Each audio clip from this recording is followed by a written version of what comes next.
Du point de vue des États-Unis, la région qui constitue le principal objectif de mes analyses prospectives, j'ai observé, au cours des dernières années, des enceintes récurrentes d'un exode massif caractérisé par la migration des populations qui abandonnent les zones côtières et les zones plates à basse altitude.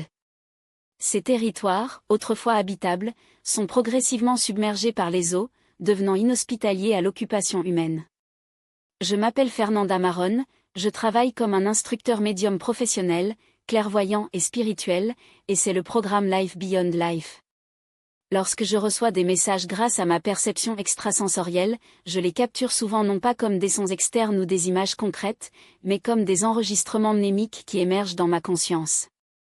Ce que j'appelle « oreille psychique » ne se limite pas à l'audition physique ou à l'observation visuelle conventionnelle, c'est plutôt la récupération des impressions sonores ou visuelles qui, bien que ressemblant à des souvenirs, ne correspondent pas aux expériences personnelles précédentes. Ce sont en fait des projections d'événements non publiés, qui ne se sont pas encore manifestés dans le plan matériel. Je préconise avec véhémence l'idée que tous les individus ont le potentiel de développer toutes les facultés psychiques, ne se limitant pas aux domaines isolés, tels que la clairvoyance ou l'empathie. Je crois que chaque être humain peut accéder et améliorer pleinement son spectre perceptuel extrasensoriel. Initialement, mon processus de développement s'est concentré sur l'empathie, c'est-à-dire la capacité d'absorber et d'interpréter les émotions des autres. Au fil du temps, j'ai vécu des phénomènes visuels et entendants à travers des centres de mémoire, jusqu'à ce que je mobilise actuellement tous mes sens psychiques. En établissant une communication avec des entités spirituelles ou en cherchant à anticiper les scénarios futurs ou les aspects de sa vie, active synergiquement chacune de ses facultés, intégrant les données reçues dans un cadre cohérent.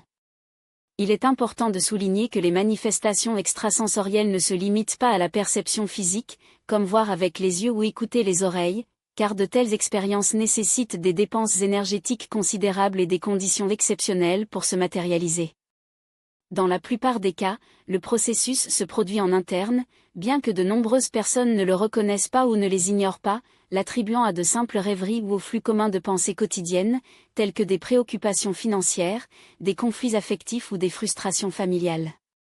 Cependant, en consacrant un moment à l'introspection, à travers des techniques de respiration consciente et de la livraison à un état de conscience plus profond, il est possible de transcender cette couche d'existence superficielle. À ce stade, l'accès individuel accède aux strates d'informations plus subtiles, qui coexistent en parallèle à la pensée rationnelle, mais sont généralement ignorées. En substance, nous exerçons notre capacité psychique en permanence, bien que inconsciente, par manque d'attention ou une formation appropriée. Dans les transformations politiques et sociales, nous assistons à la consolidation d'une communauté mondiale composée d'individus qui, malgré les divergences idéologiques, culturelles, ethniques et structurelles, reconnaissent l'interdépendance humaine comme une condition essentielle pour surmonter les défis contemporains. Ce réseau émerge de consciences connexes et érarte les éléments communs qui unissent l'humanité, favorisant une compréhension plus large et plus conjointe des besoins fondamentaux qui transcendent les frontières géographiques ou les différences sociales. Il s'agit d'un mouvement collectif qui influencera progressivement les structures du pouvoir établies, de redéfinir les priorités et de diriger les actions du gouvernement vers un modèle plus collaboratif. Dans le même temps, il existe un alignement spirituel qui ne constitue pas correctement un terme éveil, qui suppose un événement ponctuel et uniforme, mais un processus progressif de reconfiguration cognitive, intentionnelle et coopérative. Ce n'est pas un phénomène simultané, car les groupes et les individus avancent dans différents rythmes, selon leur trajectoire personnelle. Le noyau de cette transformation réside dans l'apprentissage mutuel, le respect des différences et la construction de ponts entre les perspectives apparemment antagonistes. Cette base de compréhension réciproque est le fondement sur lequel une société mondiale est levée pour stimuler l'évolution des espèces humaines. Il est essentiel de reconnaître, de divertir. Que nous nous trouvons encore dans une phase embryonnaire de ce processus. La croyance naïve persiste que les interventions externes, comme l'arrivée des êtres extraterrestres, pourraient résoudre nos dilemmes. Bien que de telles entités puissent être présentes, leur posture n'est pas celle des sauveurs, mais celle des observateurs en attendant notre maturation. Tout comme les parents conscients permettent à leurs enfants de faire face à des défis pour développer l'autonomie et la résilience, ces intelligences n'interfèrent activement que si elles sont demandées. Ils devraient apprendre à gérer nos propres conflits, à évoluer par l'erreur et la réflexion, et à assumer la responsabilité de notre destin collectif. Beaucoup s'accrochent toujours à des paradigmes obsolètes, en attendant l'arrivée d'un rédempteur qui résout nos crises. Cependant, le changement est déjà en cours, et ses effets, y compris les événements catastrophiques résultant de la dégradation de l'environnement, sont irréversibles. La planète appelle à la réparation et aux conséquences de notre négligence de tomber sur tous, quelles que soient les croyances ou les positions sociales. La transformation nécessaire devrait commencer par une revue radicale des comportements, des valeurs et des pratiques, au niveau individuel et collectif. Ce qui est imposé n'est donc pas seulement un changement de perspective, mais une réorientation fondamentale des priorités. Les années à venir devraient intensifier les phénomènes déjà observés, élargissant leurs impacts de façon exponentielle. Dans une analyse géopolitique centrée sur les États-Unis, l'objet de la plupart des projections considérées ici, il est possible d'anticiper les scénarios de dévastation côtière, dans lesquels les régions de Floride et du Texas sont submergées par les eaux. En revanche, les zones d'altitude plus élevées, comme le désert du Nouveau-Mexique, où je suis à environ 2100 mètres au-dessus du niveau de la mer, émergeront comme refuge temporaire pour les populations déplacées.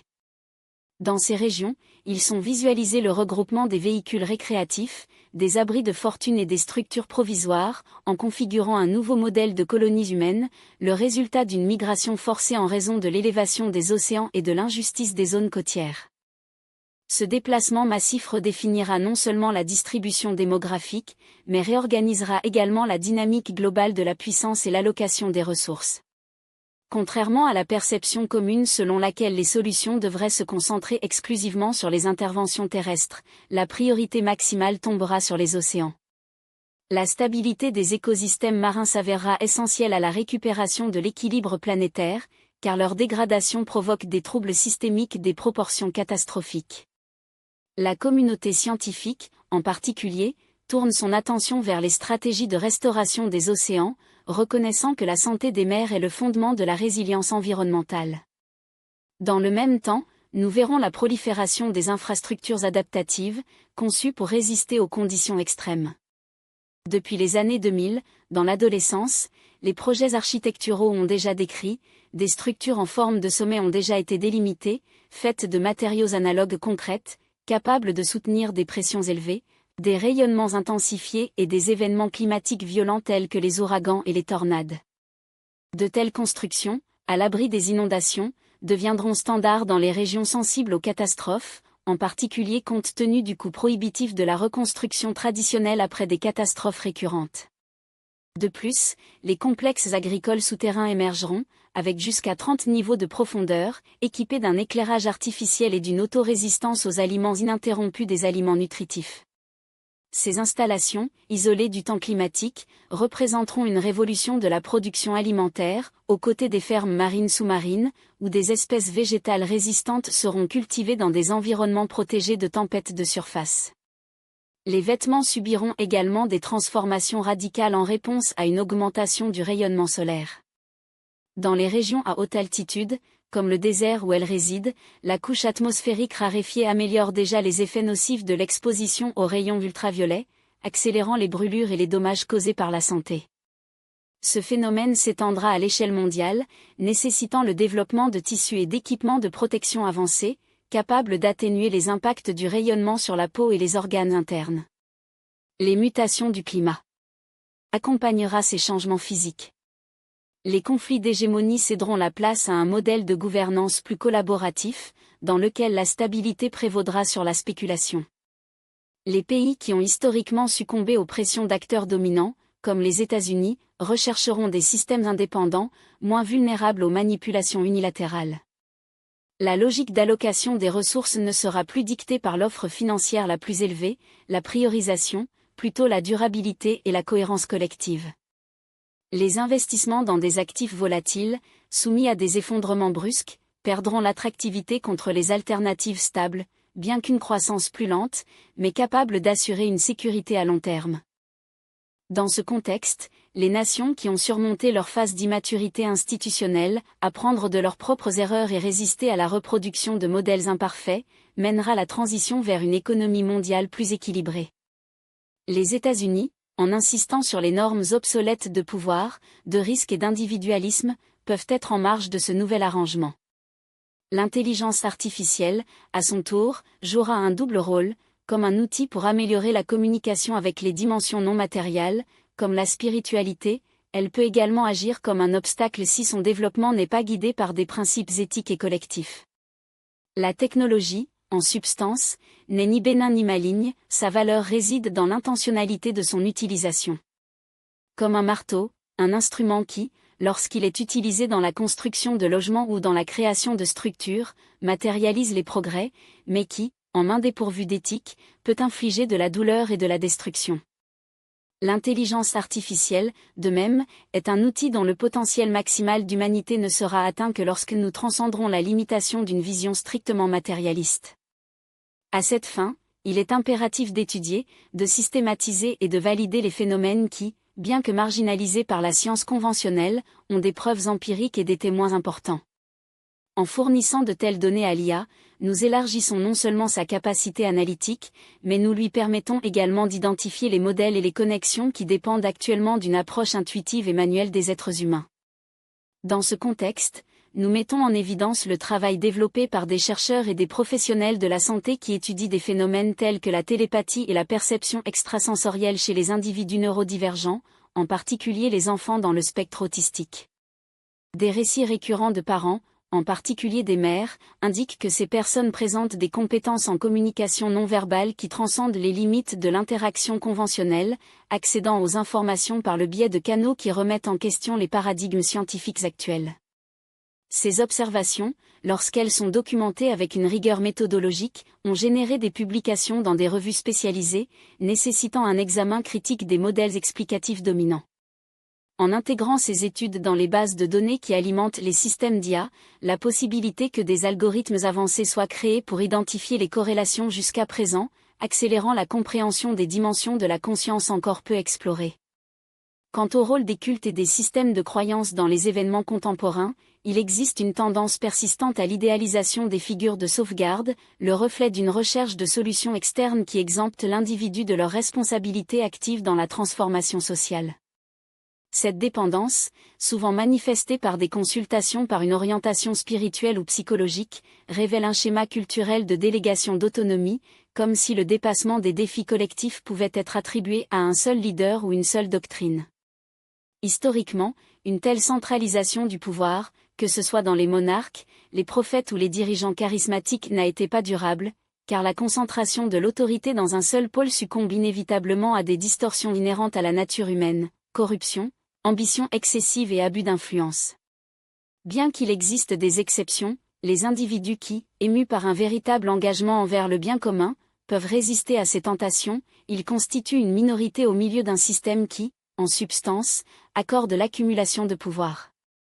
La crise de la légitimité qui affecte actuellement les structures hiérarchiques traditionnelles, illustrée par une grande déception à l'égard des dirigeants politiques que Rome dans les changements sans se conformer à leurs propositions, signale un point d'inflexion.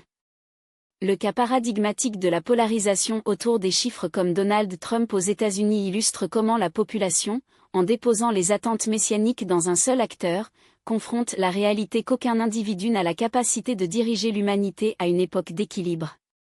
Cette constatation a stimulé un mouvement de décentralisation, dans lequel la confiance dans les autorités uniques cède la place à la valorisation de modèles collaboratifs et horizontaux. Pas par hasard, les institutions verticales, que ce soit religieux, politiques ou économiques, sont confrontées à une baisse de l'adhésion, car les individus reconnaissent la non-durabilité de l'abdication de leur agence en faveur des promesses vides.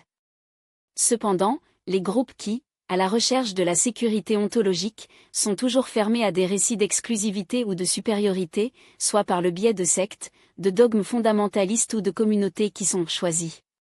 Cette dynamique reflète une résistance à l'hypothèse de la responsabilité personnelle, car elle est beaucoup plus à l'aise de subir des directives externes que de faire face au défi de créer des significations de leur propre expérience, d'apprendre des erreurs et de cultiver la résilience.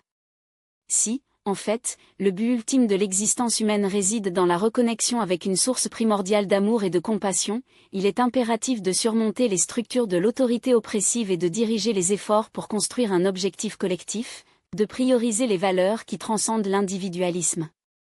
En ce qui concerne la communication entre les esprits à différents niveaux ou fréquences, la réponse varie selon le cadre théorique adopté. Sur la base des expériences personnelles et de l'analyse phénoménologique, il est postulé que les êtres humains opèrent sous une forme d'existence singulière, caractérisée par une densité matérielle qui, paradoxalement, représente une manifestation de l'énergie dans son état plus lent. Pour la conscience divine, si elle est comprise comme l'essence primordiale ou la source, peut-elle vivre la réalité physique? Un processus de modulation énergétique est nécessaire, analogue au fonctionnement d'un transformateur électrique. Tout comme les transformateurs réduisent la tension du courant pour le rendre utilisable dans les appareils électroménagers, les corps humains, par le biais de systèmes tels que les chakras et d'autres centres d'énergie, agissent comme des interfaces qui convertissent les hautes fréquences en vibrations compatibles denses. De cette façon, l'incarnation peut être comprise comme un acte de fonctionner à une fréquence vibratoire considérablement réduite, compatible avec la densité de matière physique. Dans ce contexte, en établissant une communication avec des entités spirituelles, il devient impératif de transcender, quoique temporairement, les limitations imposées par la condition humaine et l'état physique de l'existence. À cette fin, il est nécessaire de suspendre l'attention habituelle dirigée vers les stimuli sensoriels et les exigences immédiates du corps, levant à un état de conscience plus subtil. Ce processus d'ascension n'implique pas le déni de l'humanité ou la dissolution de l'identité individuelle, mais un déplacement momentané de la focalisation perceptuelle. En s'éloignant des préoccupations quotidiennes qui occupent généralement l'esprit humain, le médium ou la sensibilité permet à leur conscience de se connecter à des fréquences plus élevées, facilitant ainsi le contact avec des plans existentiels plus élevés. Dans le même temps, l'entité spirituelle cherche également à établir cette connexion, bien que la nature de la liaison dépend du niveau vibratoire auquel il est destiné à accéder. Lorsque la communication est destinée à un être cher décédé, par exemple, le processus se produit dans un niveau d'énergie relativement inférieur. La personnalité de l'individu désincarné, ici compris comme un complexe de traits d'identité, persiste comme une configuration d'énergie spécifique, délimitée par des expériences, des souvenirs et des modèles de pensée qui définissaient leur existence terrestre. Sa perspective, bien qu'étendue à la condition physique, fonctionne toujours dans des paramètres restreints, car il reflète l'individualité construite sur une seule incarnation. Dans ce cas, le contact ne nécessite pas d'élévation vibrante extrême, il suffit que le médium se connecte à la signature d'énergie de cet être, et la connexion est établie spontanément. Ce niveau d'interaction représente l'un des couches d'existence spirituelle, caractérisée par une conscience encore liée à la forme personnelle et au récit. Cependant, au-dessus de cette strate, il existe des états vibratoires plus raffinés, habités par des entités que la tradition ésotérique appelle des maîtres ascensionnés, des guides spirituels ou des intelligences cosmiques. Ces consciences opèrent sur des fréquences significativement plus élevées que celles associées au complexe de personnalité, un terme qui désigne les identités individuelles conservées après la mort physique. Alors que les êtres chers désincarnés maintiennent un lien plus direct avec l'expérience humaine, ces entités supérieures transcendent la dualité et la limitation temporelle, agissant comme des facilitateurs de l'évolution spirituelle à des échelles plus larges. Au-dessus de ces plans se trouvent les royaumes supérieurs, les structures dimensionnelles où la conscience se manifeste dans des états croissants de pureté et d'expansion.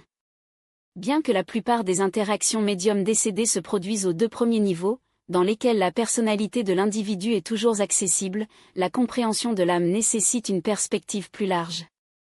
L'âme, en tant qu'unité de conscience, est une structure complexe et dynamique, mais pas la plus élevée de la hiérarchie de l'être. Pour élucider sa nature, l'analogie de la source divine ou primordiale conçue comme une intelligence cosmique générateur, analogue à l'image d'un arbre dont les branches, les feuilles et les fruits représentent les multiples expressions de création. Dans cette métaphore, la source, qu'elle soit appelée Dieu, énergie universelle ou conscience absolue, correspond au tronc central, la structure qui soutient, nourrit et perpétue toutes les formes d'existence. Chaque âme, à son tour, équivaut à un fruit de cet arbre, une manifestation individualisée de l'essence divine, capable de générer, à travers ses graines, de nouvelles expériences incarnatoires. Chaque graine symbolise une vie, un cycle d'apprentissage dans lequel l'âme explore des facettes distinctes de la création, à la recherche toujours de l'expansion. Tout comme le fruit contient en soi le potentiel de nouveaux arbres, l'âme, le long de ses multiples incarnations, accumule les connaissances et la complexité, enrichissant la source elle-même de ses découvertes. Ce processus cyclique de naissance, de mort et de renaissance n'est pas une simple répétition, mais une spirale évolutive dans laquelle l'âme, en tant qu'agent de la conscience divine, éprouve la réalité sous des angles de plus en plus complets. À chaque incarnation, elle assimile de nouvelles perspectives, dépasse les limitations et les sagesses d'intégration qui, à son retour à la source, contribuent à l'auto-santé continue de l'ensemble. En ce sens, l'âme agit comme un système d'intelligence auto-apprenant, sans cesse ému par le désir de connaître, de comprendre et de transcender. Plus il évolue, plus il se développe, le plus loin se développe, le plus proche se rapproche de la plénitude de la source, jusqu'à ce que, dans sa dernière étape, l'individualité fusionne à nouveau à l'absolu, ayant rempli son objectif d'enrichir la conscience universelle avec son voyage unique. Ainsi, l'existence incarnatoire peut être interprétée comme un mécanisme par lequel la divine se présente sous des formes finies, tandis que l'âme, dans sa trajectoire, devient co-créant le processus cosmique. Chaque être humain est donc une expression de Dieu dans le potentiel, une étincelle consciente qui, par l'évolution spirituelle, s'élève progressivement à sa nature divine d'origine. Pour ceux qui souhaitent explorer ces capacités latentes, soit par le biais de médiums, une intuition élargie ou une connaissance de soi, elle est recommandée comme point de départ pour consulter des œuvres spécialisées qui sous-tendent la pratique sur les bases théoriques et les expériences validées. Dans ce contexte, mon travail psychique, Awakening Consciousness au-delà des limites physiques, disponible sur des plateformes telles qu'Amazon et Barnes & Noble, ainsi que dans mon site web, fernandaron.com, offre un cadre d'introduction aux principes qui régissent la perception extrasensorielle et la communication avec des plans subtils. En plus du matériel bibliographique, mon portail fournit des ressources gratuites, notamment des articles, des vidéos et des enregistrements des prévisions publiques, qui servent de démonstration empirique des possibilités inhérentes à la conscience humaine. Pour ceux qui recherchent un suivi personnalisé, vous pouvez planifier des requêtes individuelles via la même adresse email. Afin d'assurer la transparence. Je garde des fichiers publics de prophéties et de phénomènes documentés, accessibles sur mon site web et mes réseaux sociaux, où je travaille sous le Fernie ESP, Instagram, TikTok, YouTube et Facebook Profil. Ces plateformes divulguent non seulement mon travail, mais offrent également un espace au public à observer en temps réel l'application pratique des concepts discutés ici. Je crois que la divulgation rigoureuse des phénomènes psychiques est essentielle pour dissoudre des croquis non fondés et encourager une approche scientifique et respectueuse du sujet. Après tout, l'expansion de la conscience n'est pas un cadeau exclusif, mais une capacité inhérente à tous les êtres humains, n'attendant que l'éveil systématique et éclairé.